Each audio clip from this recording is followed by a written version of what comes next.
Përshëndetje nxënës, së pari uroj që t'jeni mirë. Në lëndën e qytetarisë për sot, kemi temën informimi.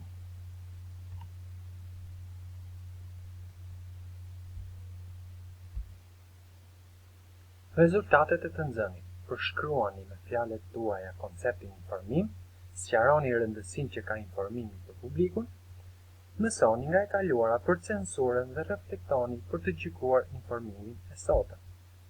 Fjalë kyç, informimi publikut, e drejta informimit, hyrje shtypit, censurë. Situata e të nxënit. Një ditë e Tira dhe Tritani po prisnin në stacionin e autobusit për të shkuar në shkollë. Mirë po, atë ditë autobusi nuk ndaloi në stacion. Madje as tjetri pas tij. Ata hodhën sytë rreth rrotull, por nuk pan asnjë njoftim që aty nuk do të kishte në stacion. Atë ditë nuk arritën dot në orën e parë të mësimit. Më vonë morën vesh se stacioni ishte hequr, por ata nuk ishin të informuar për këtë vendim të bashkisë. Pyetjet që shtrohen për këtë situatë janë: çfarë drejte u është shkelur atyre në këtë rast? A ka pasoja mungesa e informimit? Atëherë,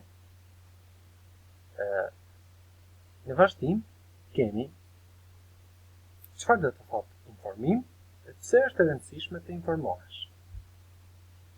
Në anë të informimit fitojmë më shumë dije, marrim pjesë në debate, diskutime dhe themi mendimin tonë.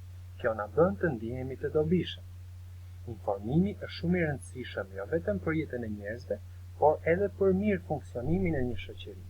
Informimi është e drejtë themelore në një shoqëri demokratike. Faktorët që ndikojnë për të informuar. Sigurisht, familja është e parë, më pas vjen shoqëria, komuniteti, shkolla, puna e tjerë. Dhe ajo që ka një rol në fakt shumë të rëndësishëm sot është edhe mass media, të gjitha format e saj. Përfitimet nga informimi janë sigurimi dhe mbrojtja e të drejtave, pjesëmarrje qytetare në proceset vendimarrëse, ulja e korrupsionit përmes rritjes së transparencës dhe llogaridhënies së tjerë. Ndërsa për detyrë, keni për të punuar veprimtaritë në tekst faqe 65. Faleminderit.